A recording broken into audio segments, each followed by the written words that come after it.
कुठेच नव्हते आणि तुमच्याकडे मागणी केली कोणी की स्वातंत्र्य दिनी मांसाहार वर्ज्य?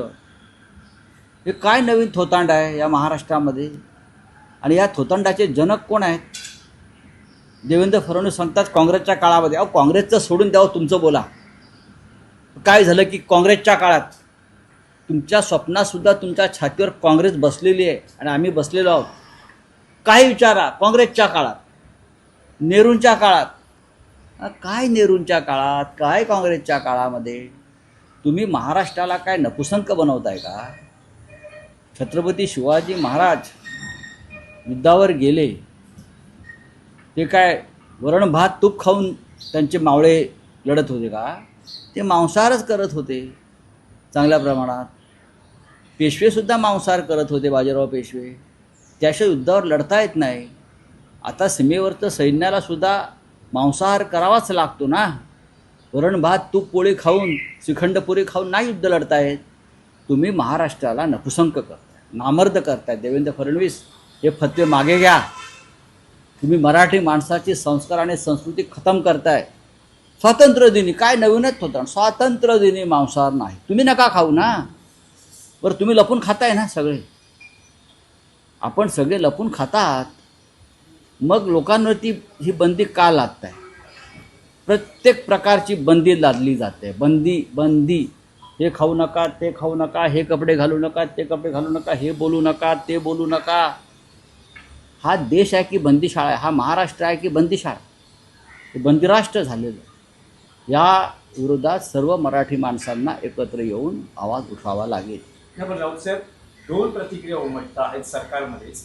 अजित पवार म्हणतायत की अशा पद्धतीनं मांस विक्री बंद करणं योग्य नाही, हे अजित पवारांचं मत आहे. तर दुसऱ्या बाजूला सरकारमधले भाजपा आणि त्यांचे नेते असं म्हणतात की हा निर्णय काँग्रेसच्या राजवटीत जेव्हा शरद पवार मुख्यमंत्री होते तेव्हा झाला होता आणि जेव्हा महाविकास आघाडी सरकार होतं तेव्हाही शरद पवार, परिपत्रक निघालं. लक्षात घ्यावं, शरद पवार मुख्यमंत्री पदी राहून किती काळ लोटला?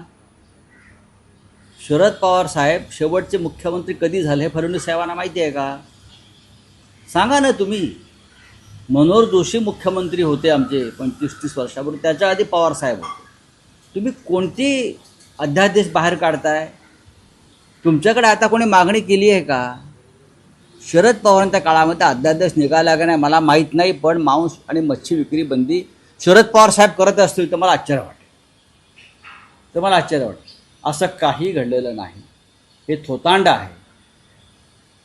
15 ऑगस्ट हा धार्मिक सण नाही, हा विजयी दिवस, विजय उत्सव मनवण्याचा दिवस आहे.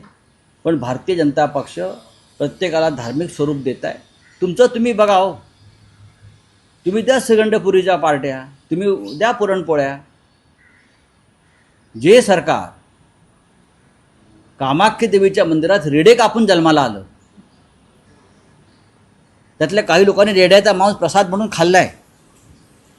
मला माहिती आहे, मी तिथे होतो.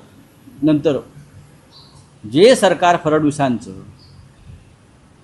गुवाहाटीला रेडे कापून, बकरे कोंबड्या कापून, बदकं कापून तिथे, हे मी जबाबदारीनं बोलतोय, त्या सरकारला मांस मच्छीचा तिटकारा यावा याचं मला आश्चर्य वाटतंय.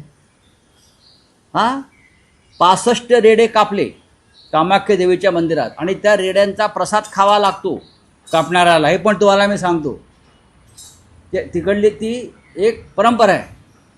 तिथे बदकं कापली जातात, तिथे इतर प्राणी कापले जातात आणि कापल्यावर प्रसाद म्हणून त्याचा मांसाहार करावा लागतो प्रसाद म्हणून.